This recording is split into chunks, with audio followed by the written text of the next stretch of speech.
দেখলাম এখানে টাকা পয়সা উঠাইতেছে, তো আমিও গরিব মানুষ, আমারও টাকা পয়সার অনেক ঘাটতি, আমি এখন উঠানো শুরু করি নাই, আমি উঠাবো। তো আপনারা আমার একটু হেল্প করেন এই ক্ষেত্রে। আমাদের রাজনীতি যদি আমরা দাঁড় করাইতে চাই, সেক্ষেত্রে কিন্তু বাবারে পাশে আসি বলে চলে গেলে হবে না, আমাদেরকে অর্থ দিয়েও সহায়তা করতে হবে, সমর্থন দিয়েও সহায়তা করতে হবে, আমাদের পাশে এসে দাঁড়াইতে হবে। তাইলে আমরা তরুণ প্রজন্ম আমরা রাজনীতিতে আসব।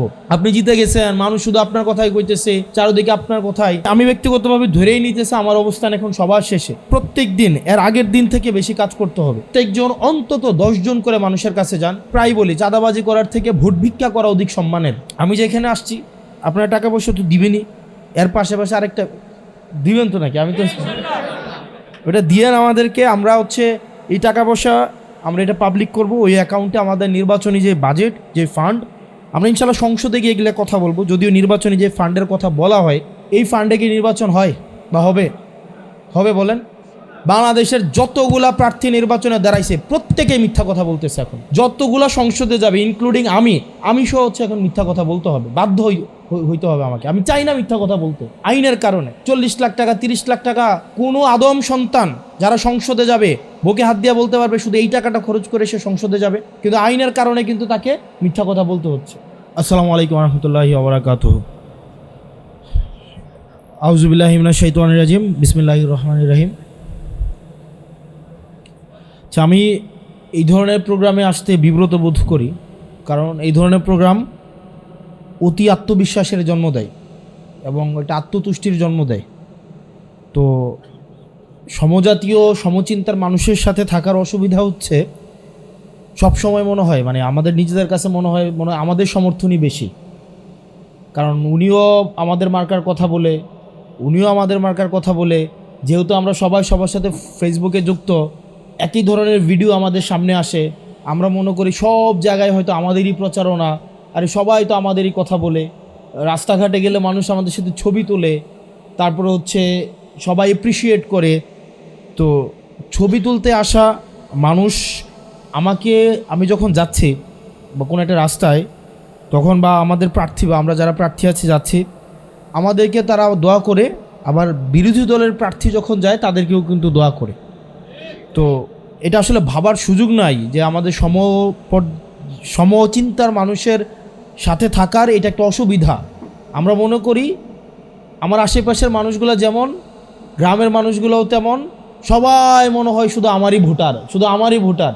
আরে ফেসবুকেও তো আমার কথা, রিলসেও আমার কথা, আশেপাশে সবাই কয় আরে তুমি তো জিতে যাইতেছ। তো এগুলো একটা ক্ষতি আছে, এগুলো আত্মবিশ্বাস তৈরি করে, আত্মতুষ্টি তৈরি করে। সেজন্য আমি জাতীয় বা চিন্তার মানুষ যেখানে এই প্রোগ্রামগুলো একটু অ্যাভয়েড করি।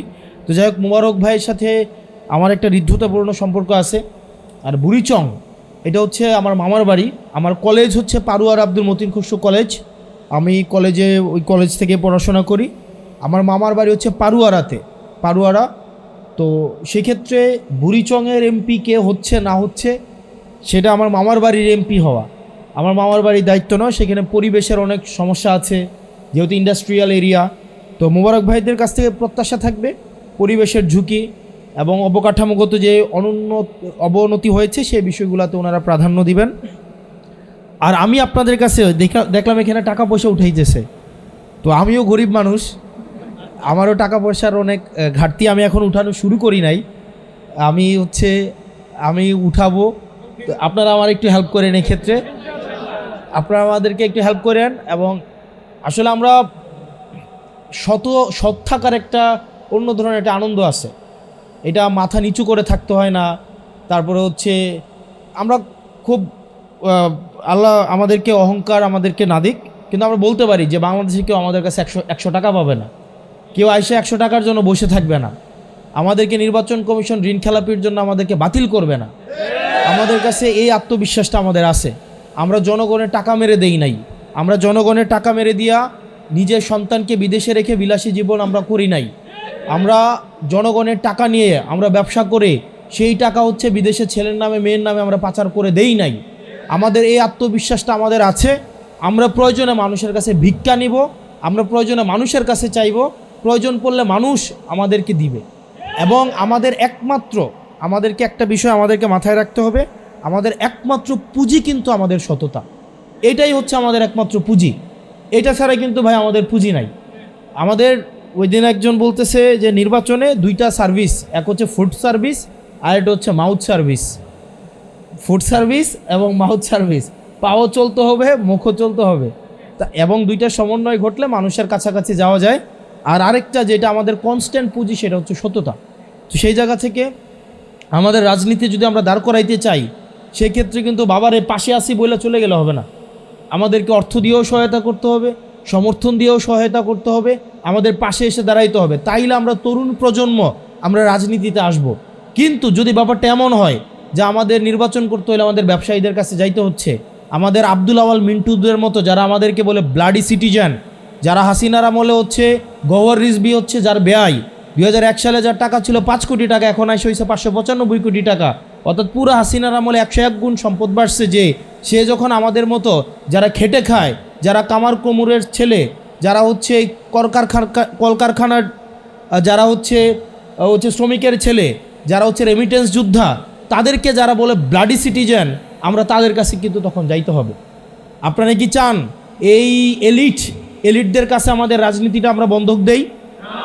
আপনারা কি চান আমরা এলিটদের কাছে আমাদের রাজনীতি বন্ধক দেই? আমরা যদি এলিটদের রাজনীতিটা, আমরা জনমানুষের রাজনীতি করতে চাই, যারা হাসিনার গওহর রিজভির সাথে যারা বেআই এর সম্পর্ক রাখে, যারা স্বরাষ্ট্র মন্ত্রণালয় শেখ রেহানার সাথে ব্যবসা করে, যারা আবার আইসা আমাদের সাথে এলিটিসিজম মারায়, তাদেরকে যদি আমরা প্রত্যাখ্যান করতে চাই, আপনারা আমাদেরকে পাশে দাঁড়াইতে হবে।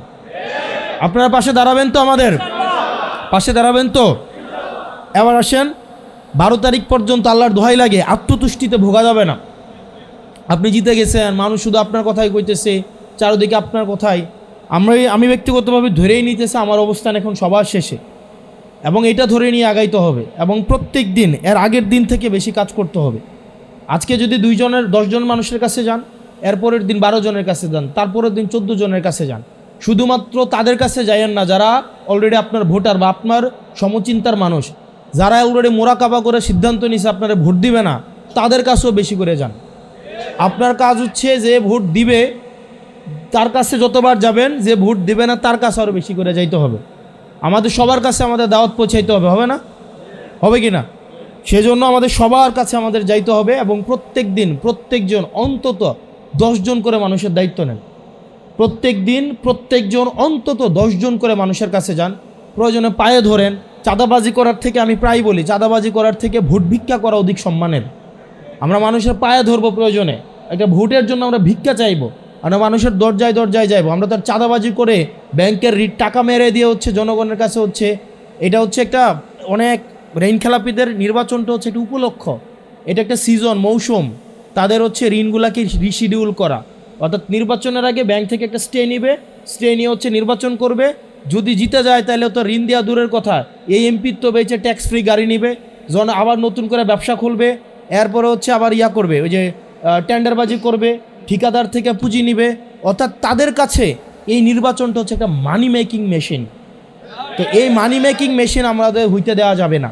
তো সেজন্য আপনাদেরকে প্রত্যেক দিন অন্তত 10 জন করে মানুষের কাছে যাইতে হবে, এবং প্রতিনিয়ত নিজের অবস্থানকে সবার শেষেই ভাবতে হবে।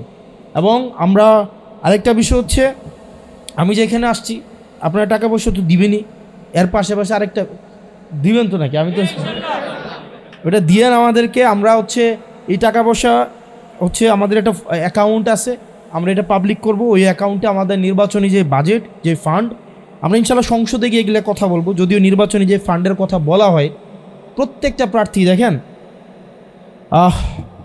আমরা যে ফান্ড বলছি, বলেন তো নিজের বিবেকের কাছে এটা প্রশ্নবিদ্ধ হই না আমরা? এই ফান্ডে কি নির্বাচন হয় বা হবে? হবে বলেন? বাংলাদেশের যতগুলা প্রার্থী নির্বাচনে দাঁড়াইছে প্রত্যেকেই মিথ্যা কথা বলতেছে এখন, প্রত্যেকেই। যতগুলা সংসদে যাবে, ইনক্লুডিং আমি সহ হচ্ছে এখন মিথ্যা কথা বলতে হবে, বাধ্য হইতে হবে আমাকে। আমি চাই না মিথ্যা কথা বলতে, আইনের কারণে। 40 লাখ টাকা, 30 লাখ টাকা কোনো আদম সন্তান যারা সংসদে যাবে বুকে হাত দিয়ে বলতে পারবে শুধু এই টাকাটা খরচ করে সে সংসদে যাবে, কিন্তু আইনের কারণে কিন্তু তাকে মিথ্যা কথা বলতে হচ্ছে। তো আপনি মিথ্যা কথা বলে সংসদে যাইতেছেন, আবার হচ্ছে। তো যাই হোক, পরিস্থিতির শিকার আমরা, আইনের হাতে আমাদের হাত বাঁধা, সংসদে এই বিষয়গুলো নিয়ে আমরা কথা বলব। যে এই বিষয়গুলো নিয়ে ইনশাআল্লাহ আল্লাহ যদি রিজিকে রাখে, আল্লাহ যদি তৌফিক দেয়, এই যে বর্জুয়াদের যে আইন বানানো এবং হচ্ছে আমাদের যেই মিথ্যা কথা বলতে বাধ্য করা, অসৎ হইতে বাধ্য করা, এই জায়গাগুলোতে হচ্ছে আমরা যেন জনগণের কাছে যেন আমরা স্পষ্ট হইতে পারি, জনগণের কাছে যেন আমরা সৎ হইতে পারি।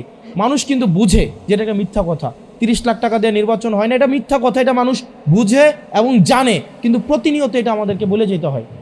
তো যাই হোক, আপনারা যারা বুড়িচংয়ের আছেন, আমার ওইখানে আপনাদের নিশ্চয়ই দেবীর অনেক আত্মীয় স্বজন আছে, আপনাদের ব্যবসাপাতির সম্পর্ক আছে, আপনাদের শিক্ষা প্রতিষ্ঠানের সম্পর্ক আছে। আপনাদের কাছে আমার চাওয়া সেটা হচ্ছে আপনারা আমার জন্য একটু আপনাদের জায়গা থেকে যতটা বলার আপনারা একটু বললেন, আপনারা একটু বললেন আমারে, আপনারা একটু ভোট ভিক্ষা দিয়েন, মানুষের কাছে একটু বললেন, আপনারা আমার জন্য একটু হচ্ছে একটু মাউথ সার্ভিস দিয়েন, যারা পারেন একটু ফুড সার্ভিস দিয়েন, যারা পারেন একটু মাউথ সার্ভিস দিয়েন, একটু ফোনটা হাতে নিয়ে 2-4 জন যারা আত্মীয় স্বজন আছে তাদেরকে একটু ফোন দিয়েন। যদি মনে হয় আমরা যোগ্য, যদি মনে হয় আমাদের দ্বারা সম্ভব, তাহলে আমাদেরকে যেন বিবেচনা করে এই আকুল আবেদনটা আপনারা জানেন। আমাদের ইনশাল্লাহ হাবুটের পক্ষে আমাদেরকে জয় হইতে হবে, আর একটা টিম ওয়ার্ক হইতে হবে। 2-5 জন 10 জন সংসদে গিয়ে লাভ হবে না, 50 জন সংসদে গিয়ে লাভে না, আমাদের সরকার গঠন করতে হবে। সেজন্য আমাদের বুড়িচং আসনে আপনারা মোবারক ভাইয়ের জন্য আপনাদের কাছে দোয়া চাই। মোবারক ভাইয়ের জন্য আপনারা পরিশ্রম করবেন, আমার জন্য আপনারা পরিশ্রম করেন, আপনাদের দোয়ায় আমাকে রাখেন। আল্লাহ যেন আমাদের সবাইকে কবুল করে এবং আল্লাহ যেন কল্যাণের জন্যই আমাদেরকে সংসদে নেয়। আমাদেরকে যেন ওই যে ট্যাক্স ফ্রি গাড়ি চালাবো, ট্যাক্স ফ্রি গাড়ি কিনবো, এই জন্য যেন আল্লাহ আমাদেরকে সংসদে না নেয়। এবং আমরা বলে দিচ্ছি, হাদি ভাই বলে গেছিল না, বাকি সংসদ সদস্যের ঘুম হারাম করে দিবে। আগামী সংসদে যারা যাবে তারা যদি মনে করে থাকে সংসদ হচ্ছে একটা ব্যাড অফ রোজেস, ওখানে গিয়ে আরামে কাটাবে এবং ওই সংসদ সদস্যের এই পদটাকে এটাকে ক্যাপিটালাইজ করে তারা ব্যবসা করবে, তারা হচ্ছে জনগণের সাথে প্রতারণা করবে, তারা নতুন ঠিকাদারি লাইসেন্স করবে, নতুন ঠিকাদারি লাইসেন্স করে তারা বিদেশে পাচার করবে, ওই সব সংসদ সদস্যদের ঘুম হারাম করে দেবেন ইনশাআল্লাহ। আপনারা ভালো থাকবেন, সুস্থ থাকবেন, আমার জন্য দোয়া করবেন।